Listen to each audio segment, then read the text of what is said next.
Chairman of Rella Hospital. இன்னைக்கு வந்து what we are celebrating is World Prematurity Day. இது 2 நாளைக்கு முன்னாடி November 17th. November 17th happens to be the World Prematurity Day.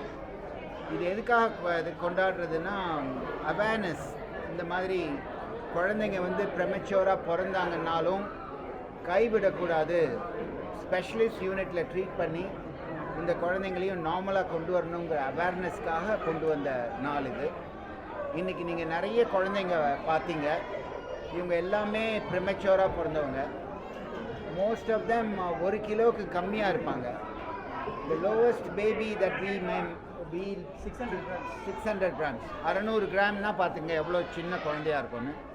600 grams குழந்தைய கூட நார்மலாக இன்குபேட்டரில் வச்சு குழந்தைய வளர்த்து வீட்டுக்கு போகும்போது ஓரளவுக்கு ஃபீடிங்கு நார்மலாக இருக்கிற குழந்தைய அனுப்பிடுவோம். நிறைய பேருக்கு ஒரு கவலை இருக்கும், இந்த குழந்தைங்கள்லாம் நார்மலாக டெவலப் ஆவாங்களா, பிரெயின் டெவலப்மெண்ட் நார்மலாக இருக்குமா, மற்ற பிரச்சனை நார்மலாக இருக்குமாங்கிற ஒரு கவலை இருக்கும் ஃபேமிலியில். அந்த மாதிரி கவலை வேண்டாம். இந்த குழந்தைங்களும் மற்ற குழந்தைங்க மாதிரி நார்மலாக டெவலப் பண்ணுறதுக்கு ஒரு பெரிய வாய்ப்பு இருக்குதுன்னு உலகத்துக்கு தெரியறதுக்காக கொண்டு வந்த நாள் இது. இதை நம்ம லோக்கலாக இங்கே செலிப்ரேட் பண்ணுறதுக்காக தான் உங்களெல்லாம் அழைச்சிட்டு வந்திருக்கோம். இது important message for the public. Thank you sir.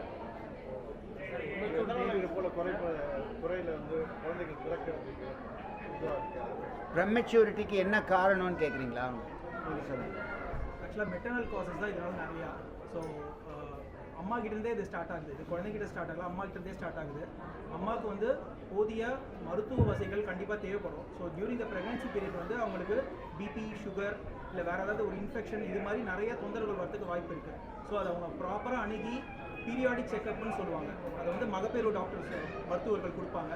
அது மூலிமா அவங்க அதை எடுத்துகிட்டு ப்ராப்பராக அந்த ஃபேஸை அவங்க கடந்து வந்தாங்கன்னா things will be very normal. Suppose இதில் வந்து பிபி ரொம்ப ஜாஸ்தி ஆகுது, இல்லை சுகர் ரொம்ப ஜாஸ்தி ஆகுது, இது மாதிரி ஏதாவது ஒரு மெடிக்கல் கண்டிஷன்ஸ் வரும்போது இந்த பேபி சில சமயம் ப்ரீமெச்சூராக பிறக்கிறதுக்கு வாய்ப்புகள் நிறையா இருக்குது. பட் முடிஞ்ச வரைக்கும் எல்லாருமே வந்து இந்த பேபியை வந்து உள்ளே இருந்து பறக்கிறதுக்கு தான் எல்லாருமே நம்ம விருப்பப்படுவோம். பட் அதையும் மீறி ஒரு மெட்டர்னல் காம்ப்ளிகேஷன் அப்படி இல்லாட்டி ஒரு அந்த குழந்தை வெளில வரதுக்கான ஒரு சந்தர்ப்பம் வரும்போது இந்த குழந்தை வெளில வரும்போது அந்த சப்போர்ட்டை நம்ம வெளியிலேருந்து கொடுக்குற மாதிரி இருக்கும். ஸோ இப்போ வந்து 100% சக்ஸஸ் ரேட்டாக இருக்குது ட்ரீட்மெண்ட்டு. என்ன reason? Hospital reason, technology reason? ரெண்டுமே சார், ரெண்டுமே இருக்குது. எக்யூப்மெண்ட்ஸும் நம்மளுக்கு அது மாதிரி இருக்குது. அண்ட் ரெண்டாவது வந்து இன்ஃபேக்ட் ப்ரீமெச்சூரிட்டியோட அந்த பர்சன்டேஜே வந்து it is not percent, it has not increase R percent, it's becoming static, especially இந்த இயர் சொல்லுங்கள். சார் எவ்வளோ வசதி இருக்குது, நாங்கள் வந்து இது போல் தனி டீம் இருக்குன்னு சொல்கிறீங்க. எப்படி இது பிரசவத்துக்கு முன்னாடியே அவங்களுக்கு தெரியுமா இவ்வளோ வெயிட்டில் தான் பிறக்கும்? அது எப்படி ஏதாவது முன்னாடி டாக்டர் சொல்லுவாங்களா? பீரியாடிக்காக ஸ்கேன்ஸ் பண்ணுவாங்க. ஸ்கேன்ஸ் பண்ணும்போது அவங்களுக்கு தெரியும் அந்த குழந்தை எந்த நிலைமையில் இருக்குது, ரத்த ஓட்டமாக சீராக இருக்கா, அந்த குழந்தையோட வளர்ச்சி எப்படி இருக்குது, அந்த குழந்தையோட வெயிட் எப்படி இருக்குது, இது எல்லாமே அவங்க கணிச்சிருவாங்க. அப்படி இருக்கும்போது சப்போஸ் மெடிக்கல் காம்ப்ளிகேஷன்ஸ் இருக்குது, மெடிசன்ஸ் கொடுக்குறோம், அது மீறியும் அதை வந்து நம்மளால் கண்ட்ரோல் பண்ண முடியல அப்படிங்கும்போது அந்த பேபி வெளில வரதுக்கான சான்சஸ் கொஞ்சம் ஜாஸ்தி இருக்குது. ஸோ அப்போ ஆன்டிநேட்டல் கவுன்சிலிங் சொல்லுவாங்க. அது மூலியமா நாங்களே போய் அவங்ககிட்ட பேசுவோம். சப்போஸ் உங்கள் குழந்தை கொஞ்சம் முன்னாடி வரக்கூடிய வாய்ப்பு இருக்குது, அது மாதிரி வந்துச்சுன்னா இந்தந்த தொந்தரவுகள்லாம் வரலாம். ஸோ அந்த குழந்தைங்களுக்கு உள்ளே இருக்க மேஜர் ஆர்கன்ஸ் எல்லாமே கொஞ்சம் இம்மெச்சூராக இருக்கும். அதனால் அது பண்ண வேண்டிய வேலையெல்லாம் சரியாக பண்ணாது. நார்மல் பேபிஸ் தான், பட் ஸ்டில் அவங்க வந்து வெளில வர டைம் கொஞ்சம் முன்னாடி கூட்டியே வந்துட்டதுனால அதோட ஃபங்க்ஷன்ஸ் ப்ராப்பராக இல்லாதனால அவங்க ஃபேஸ் பண்ணக்கூடிய ப்ராப்ளம்ஸ் தான் ப்ரீமெச்சூரிட்டி ப்ராப்ளம்ஸ் சொல்கிறேன். சார், ப்ரீமெச்சூர் பேபிஸ் வந்து எவ்வளோ குறைஞ்ச நாளில் பிறந்த குழந்தைய காப்பாற்ற முடியும்? அதாங்க 25 வீக்ஸ். இதுக்கு முன்னாடிலாம் பார்த்தீங்கன்னா 28 வீக்ஸ் வாஸ் த பீரியட். 28 வீக்ஸுக்கு முன்னாடி பிறக்கிற பேபிஸை நம்ம வந்து பேரண்ட்ஸோட இதோட அதை வந்து அணுகவே மாட்டாங்க, ரெசிஸ்ட்ரேஷன் பண்ண மாட்டாங்க. இப்போ வந்து தட் ஹஸ் பிகம் 25 வீக்ஸ், 25 வாரம். ஆக்சுவலாக நாங்கள் எங்கள் ஹாஸ்பிட்டலில் 25 வாரத்தில் பிறந்த குழந்தையை காப்பாற்றிருக்கோம். அவங்கள நார்மல் பேபியாக கொண்டு வரதுக்கு எத்தனை வருஷம் வரைக்கும் ஆகும், இல்லைன்னா எத்தனை மாதங்கள் ஆகும்? அது வந்து இட் டிபெண்ட்ஸ், வாரக்கணக்கு. ஸோ வாரக்கணக்கு கம்மியாக தொந்தரவுகள் ஜாஸ்தி, அதேமாதிரி வெயிட் கம்மியாக தொந்தரவுகள் ஜாஸ்தி. ஸோ 25 வீக்ஸ் டு 26 வீக்ஸ்னால் கண்டிப்பாக அவங்க ஒரு 8 வாரமாவது நம்மக்கிட்ட ட்ரீட்மெண்ட் தேவைப்படும். ஸோ அவங்க பேபி கையில் கொடுத்து அவங்களுக்கு ஃபீடிங் கொடுத்து அவங்க வீட்டில் வச்சு பார்த்துக்கிற அளவுக்கு கொண்டு வரதுக்கு அட்லீஸ்ட் குறைஞ்சது 7 to 8 வீக்ஸ் ஆகும். மதர்ஸ் வந்து என்ன இது ப்ராப்ளம் இருக்குமா சார்? மதர்ஸுக்காக sorry sir, rate of baby வரும்போது மதர்ஸ்க்கும் ப்ராப்ளம் இருக்குமா? மதர்ஸ்க்கு ப்ராப்ளம் பெருசாக இருக்காது. முன்கூட்டி இருந்ததுனால அந்த பேபி ப்ரீட்டமாக பிறப்பாங்களே தவிர அதுக்கப்புறம் மதர்ஸ்க்கு ப்ராப்ளம் இருக்காது. ப்ரீடம் பேபிஸ் வந்து ஸ்டண்டட் க்ரோத்தாக இருப்பாங்களா இல்லை நல்ல வளர்ச்சி அடைவாங்களா? சார் அதான் சொன்னீங்க, அவங்க timely treatment and meticulous treatment, ரொம்ப நுணுக்கமான ட்ரீட்மெண்ட் தேவைப்படும். ஏன்னா வந்து நிறைய அதில் உள்ள இருக்குது. ஸோ அதை நுணுக்கமாக கொடுக்குற முறையில் அந்த பேபிஸை நார்மல் பேபிஸாக கொண்டு வரணும். வித் லைக் நார்மல் பேபி, ஒரு நேர மாத குழந்தை, ஒரு 3 கிலோ குழந்தை எப்படி பிறந்து நார்மலாக எப்படி இருப்பாங்களோ அதே மாதிரி நம்ம கொண்டு வரதுக்கு எல்லா விதமான பாசிபிலிட்டிஸும் இருக்குது. அதோட அவேர்னஸ்க்காக தான் இந்த ஃபங்க்ஷன். சார் ரவிமோகன் சார் வந்திருக்காரு. இப்போ வந்து இது போல இந்த விழிப்புணர்வு ஏற்படுத்திருக்காரு. இதை பற்றி சொல்லுங்க சார். குழந்தைகள்லாம் நீங்கள் சந்திச்சிங்க, அந்த குழந்தைங்க எப்படி உங்கள்கிட்ட? கண்டிப்பாக எல்லாருக்கும் வணக்கம். இந்த வேர்ல்ட் ப்ரெமெச்சூரிட்டி டேக்கு வந்திருக்கிறவங்க எல்லாருக்கும் வணக்கம். ரொம்ப சந்தோஷமாக இருக்குது இங்கே இருக்கிறதுக்கு. ஏன்னா ஃபர்ஸ்ட் ஆஃப் ஆல் நீங்கள் எல்லாரும் இதை வந்து ஒரு முக்கியமான விஷயமாக எடுத்து இங்கே வந்து மக்களுக்கு இதை பற்றி தெரியப்படுத்துறது வந்துட்டு ரொம்ப ரொம்ப சந்தோஷமாக எனக்கு ஃபீல் ஆகுது. அண்ட் உங்களுடைய சப்போர்ட் எப்போவுமே தேவை. Be it any awareness, you are all there with us for us. And இது ஒரு முக்கியமான நாளாக தான் நான் நினச்சிட்டு இருக்கேன். ஏன்னா எங்கள் ஃபேமிலிலையும் ஒரு ப்ரீமெச்சூர் பேபியை நாங்கள் பார்த்துருக்கோம். நிறைய மூட நம்பிக்கைகள்லாம் இருக்கும். அவங்கள வந்துட்டு சின்ன குறை சொல்கிறதோ அந்த மாதிரி விஷயங்கள் நிறைய நாங்கள் ஃபேமிலியில் பார்த்துருக்கோம். அது ஒரு பேச்சுக்கு சொன்னாலும் அது அவங்கள ரொம்ப அஃபெக்ட் பண்ணும். பட் இங்கே வந்து இவங்க சொன்னதெல்லாம் கேட்கும் போது எனக்கு என்ன புரிஞ்சுதுன்னா, இது வந்து ஒரு குறையே கிடையாதுன்றது எனக்கு புரிஞ்சுது. இது வந்து ஒரு இட்ஸ் அ காட்லி ஈவெண்ட்டாக தான் நான் பார்க்குறேன். And the care that the take, வேறு ஹாஸ்பிட்டல்லேருந்து பிறந்தாலும் இவங்களே ஆம்புலன்ஸ் அனுப்பிச்சு எங்ககிட்ட இந்த மாதிரி ஃபெசிலிட்டி இருக்குதுன்னு சொல்லி, இந்த என்சிஐயுன்றது பல ஹாஸ்பிட்டல்ஸில் இல்லை. ஸோ இந்த மாதிரி நிறைய விஷயங்கள் ரேலா ஹாஸ்பிட்டல் எடுத்து பண்ணுறாங்கன்னு நினைக்கும் போது ரொம்ப ரொம்ப சந்தோஷமாக இருக்குது. அதனால தான் முதல் ரீசன் நான் இங்கே வந்ததுக்கு காரணமே அதுதான். அண்ட் கோர் ரீசன் என்னென்னா, டாக்டர் ரேலா அவர்கள் தான். பல பேர் லைஃப்ஸை அவர் வந்து தொட்டு இருக்காரு. அவர் வந்து உயிர் கொடுத்துருக்காருன்னு தான் சொல்லணும். அந்த மாதிரி எனக்கும் நிறைய எனக்கு செக்கப்ஸ் எல்லாமே நான் இங்கே தான் வருவேன். ஸோ என்னை அப்படி கேர் எடுத்து பார்த்துப்பாங்க. அண்ட் அவர் சொன்னார் இவர் வந்து ஒரு பெரிய ஹீரோ அது இதுன்னு. பட் எனக்கு அவர் ஒரு பெரிய ஹீரோ. நான் எப்போவுமே அவரை அப்படி தான் பார்ப்பேன். தி ஆரா that he emits is something else. அது ஹீரோவையும் தாண்டி ஒரு ஆரா அவருக்கு. பட் அவர் பேசுகிறது பழகிறது எல்லாமே ஒரு ஃப்ரெண்டுக்கிட்ட பேசுகிற மாதிரி தான் பேசுவார்.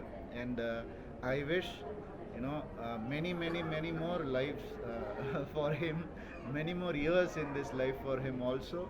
அண்ட் இந்த மாதிரி ஒரு சில பேர் இருக்கிறதுனால நிறைய பேர் இன்னும் சந்தோஷமாக இருக்காங்க. அவங்க ஹோல் ஃபேமிலியே சந்தோஷமாக இருக்குது. இன்றைக்கும் நீங்கள் பார்த்தீங்க, வந்தோடனே அவர்கிட்ட காலில் விழுந்து ஆசீர்வாதம் வாங்கின பல அம்மாக்கள் நம்ம பார்த்துருக்கோம். அந்த மாதிரி நான் நேரில் பார்த்துருக்கேன். அவர் வந்து 6 months old baby, 3 months old பேபிக்கு ஆப்ரேட் பண்ணி நான் அப்போ அந்த டைமில் இங்கே இருந்தேன், நான் பார்த்தேன் அதை. அண்ட் அந்த சந்தோஷம் எங்கேயுமே கிடைக்காது. அண்ட் இந்த அளவுக்கு இதை வந்து ஒரு அவேர்னஸ் பண்ணுறதுன்றது I think it's first time நினைக்கிறேன். So it's a great thing and I am glad that I'm here to be a little 1% support also. I'm very very glad that they invited me here and thank you all. Cinema வந்து powerful media sir. என்ன மாதிரி step எடுத்து awareness create பண்ணுங்க? இப்போ தான் நானும் கற்றுட்ருக்கேன் ஒவ்வொன்றா. அதை நான் சொன்னேன் இல்லையா, அதாவது சின்ன ஒரு வார்த்தை கூட ஹர்ட் பண்ணிடும். So cinema has lot of sentiments in that way. So இது ஒரு டாப்பிக்காக வந்தால் கூட இதை தப்பாக யூஸ் பண்ணக்கூடாதுன்றதை நான் கற்றுக்கிட்டேன் இன்றைக்கி. அது ஒரு காமெடியாக இருந்தாலும் அப்படி யூஸ் பண்ண வேண்டான்றது கற்றுக்கிட்டேன் நான். அண்ட் இதெல்லாம் எனக்கு ஒரு லேர்னிங். கண்டிப்பாக நீங்கள் பார்த்துருப்பீங்க, நானும் சோஷியல் அவேர்னஸ் இருக்கிற படங்கள் நிறையா பண்ணுறதுனால இது எனக்கு ஒரு பெரிய லேர்னிங்காக இருந்தது.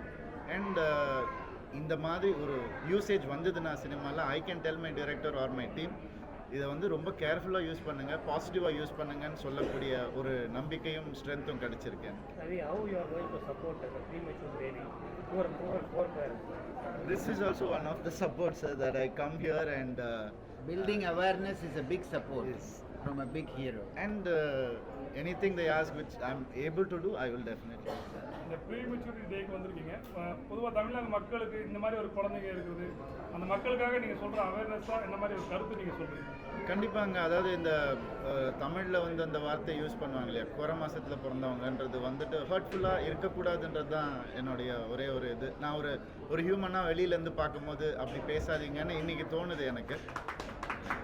ஸோ அது வந்து ஒரு பெரிய அவேர்னஸாக எனக்கே இன்றைக்கி தெரிஞ்சிருக்கு. சார் உங்களுக்கு நியூ ப்ராஜெக்ட் இதாக இருக்குது சார் உங்களுக்கு அது வருது சார், நிறைய வந்துட்டு இருக்கு. எஸ் சார், ஜீனி ரெடி ஆகிட்டு இருக்கு ரிலீஸுக்கு. அண்ட் பராசக்தி படம் அதுவும் வந்து பொங்கலுக்கு தயாராகிட்டு இருக்கு. அண்ட் கூடிய சீக்கிரம் மற்ற அனௌன்ஸ்மெண்ட்ஸ் நான் சொல்கிறேன். கமலும் ரஜினி சேர்ந்து ஒரு படம் இப்போ பண்ண போகிறாங்க. அது ரொம்ப ரொம்ப சந்தோஷமான விஷயம். கண்டிப்பாக 2 கிரேட் லெஜெண்ட்ஸ் ஒரே ஃப்ரேமில் வரும்போது நம்ம பிளாக் அண்ட் ஒயிட்டில் பார்த்துருப்போம். அது திருப்பி அதை வந்து கலர்ஃபுல்லாக திருப்பியும் பார்க்கணுன்னு ஆசையாக இருக்குது. 6th மந்த்தே born ஆனாங்க. நான் ஆக்சுவலாக இங்கே ட்ரீட்மெண்ட் பார்க்கல, நான் வெளியில் தான் பார்த்துட்டு இருந்தேன். டியூ டு யூட்ரஸ் ரப்ச்சர்னால நான் வந்து இங்கே வந்தேன். எனக்கு சொன்னாங்க, என்ன சொன்னாங்கன்னா, இங்கே வந்து பேபியை கண்டிப்பாக காப்பாற்றி கொடுத்துருவாங்க, ஸோ நீங்கள் இங்கே போங்கன்னு சொன்னாங்க. நான் இங்கே வந்தேன். எனக்கு திவ்யா சரண் மேம் தான் வந்து பார்த்தாங்க. அவங்களால எவ்வளோ ட்ரை பண்ண முடியுமோ வீக் எக்ஸ்டெண்ட் பண்ணலாம், ரப்ச்சரை வந்து அரெஸ்ட் பண்ண பார்க்கலாம் எல்லாமே சொல்லி நான் கிட்டத்தட்ட ஒரு 5 days இங்கே இருந்தேன். ஆனாலும் என்னோட லீக்கேஜ் வந்து ஸ்டாப் ஆகலை. அட்லாஸ்ட் பேபிக்கும் வந்து சஃபர் ஆகுறாங்க, நானும் சஃபர் ஆகிடுவேன்னு சொன்னதுனால இமீடியட்டாக C-section பண்ணாங்க. பண்ணுறதுக்கு முன்னாடி எனக்கு இங்கே ரொம்ப பிடிச்ச ஒரு விஷயம் என்னென்னா டிரான்ஸ்பரன்சி. எனக்கு டெலிவரி நாளைக்கு மார்னிங்னா முந்தின நாள் நைட்டே வந்துட்டு NICUலேருந்து ஒரு டாக்டர் வந்து என் ஹஸ்பண்டை பார்த்துட்டு என்ன பண்ணுவாங்க, என்ன ப்ரொசீஜர்ஸ் இருக்கும் எல்லாமே வந்து சொல்லிட்டாங்க. அது சொல்லணும்னு அவங்களுக்கு அவசியம் இல்லை. பேபி பிறந்தோடனே நான் அப்படியே NICU கூப்பிட்டு போயிடுவாங்கன்னு சொல்லலாம். பட் அவங்க டிரான்ஸ்பரன்சி எல்லாமே இங்கே இருந்துச்சு. ஸோ நான் செகண்ட் டே பேபியை பார்க்க போகும்போது என் பேபி 1 kg தான் இருந்தாங்க. ஜஸ்ட் இந்த சைஸ் தான் இருந்தாங்க. ஒரு ஆரஞ்சு சைஸில் ஒரு தலை, குட்டி குட்டி கை கால் இருந்துச்சு. இவ்வளோதான் சைஸ் லிட்ரலி. அவங்க இன்றைக்கி அவங்க வந்து 3 kg என் கையில் இருக்காங்க. It's all thanks to Vel sir and team. அவங்க வந்து டெய்லி அவங்க என் ஹஸ்பண்ட் கிட்ட வந்து டெலிவரி முடிஞ்ச உடனேயே இந்த மாதிரி இருக்குது, இத்தனை வீக்ஸ், எனக்கு 34 வீக்ஸ் பேபி இங்கே தான் இருப்பாங்க. பிகாஸ் அவங்க ரொம்ப எக்ஸ்ட்ரீம் ப்ரீடம் என் பேபி. ஸோ அதனால் அவங்க இங்கே தான் இருப்பாங்க எல்லாமே சொன்னாங்க. நான் மறுநாள் தான் பேபியை போய் பார்த்தேன். அப்போ அவங்க எனக்கு எக்ஸ்பிளைன் பண்ணணும், என் ஹஸ்பண்டுக்கு சொல்லிட்டாங்க, திருப்பி எனக்கு எக்ஸ்பிளைன் பண்ணணுன்ற அவசியம் இல்லை. பட் ஸ்டில் அவர் எனக்கு எல்லாமே எக்ஸ்பிளைன் பண்ணார். நீங்கள் பாசிட்டிவாக இருங்க. அவர் என்னை சுற்றி நிறைய நெகட்டிவ்ஸ் இருந்தது. மித்தா ட்ரூத்தான்னு தெரியாது. பொம்பளை பிள்ளைனா காப்பாற்றிடுவாங்க, ஆம்பளை பிள்ளையை காப்பாற்ற மாட்டாங்க, அந்த மாதிரி நிறையா மித்து என்னை சுற்றி நிறையா பேசிகிட்டு இருந்தாங்க. அப்போது எனக்கு ஒரு ஃபஸ்ட்டு தாட், பாசிட்டிவ் தாட் கொடுத்தது வந்து வேல் சார். அவர் சொன்ன ஒரு வார்த்தை வந்து, எப்படியாவது நான் காப்பாற்றி உங்கள் குழந்தைய உங்கள் கையில் கொடுத்துருவேம்மா, பாசிட்டிவாக இருங்க, நாங்கள் பார்த்துக்குறோம். இந்த வார்த்தை எனக்கு முதல்ல ஒரு பாசிட்டிவ் ஒரு வேர்டு என் காதில் விழுந்தது வந்து வேல் சார் கிட்ட வந்து தான் வந்துச்சு. ஸோ அந்த இந்த பாசிட்டிவ்னஸை பிடிச்சிக்கிட்டே நாங்கள் ட்ராவல் பண்ணுவோம். டெய்லி வருவோம், டெய்லி வந்து பேபியை பார்ப்போம். டெய்லி என்ன நடக்குது, எவ்வளோ ஆன்டிபயோட்டிக்ஸ் கொடுக்குறோம், இன்றைக்கி என்ன இன்ஜெக்ஷன் பண்ணுறோம் எல்லாமே சொல்லுவாங்க. அது சொல்லணும்னு அவசியம் இல்லை. ட்ரீட்மெண்ட் போதுமா, இவ்வளோ வெயிட் கெயின் இருக்குது, வெயிட் லாஸ் இருக்குன்னு சொல்லிட்டாலே போதும். பட் அந்த டீம் வந்து எல்லாமே எங்களுக்கு சொன்னாங்க, இந்த மாதிரி நடக்குது. ஏதாச்சும் ஒரு டவுட்னா கூட அவர் வந்து சொல்லுவார், நம்ம டெஸ்ட் எடுத்து பார்த்து கிளியர் பண்ணிக்கலாம், நம்ம டவுட்டோடையே எதுவுமே இது பண்ண வேணாம். ஸோ அந்த மாதிரி எல்லாமே பண்ணி அட்லாஸ்ட் வந்து என்னை சுற்றி நெகட்டிவாக பேசின எல்லாருக்குமே என்னென்னா 6 மாதத்தில் பிறக்கிற குழந்தைய காப்பாற்றி கையில் கொடுப்பாங்க அப்படிங்கிறது தான்.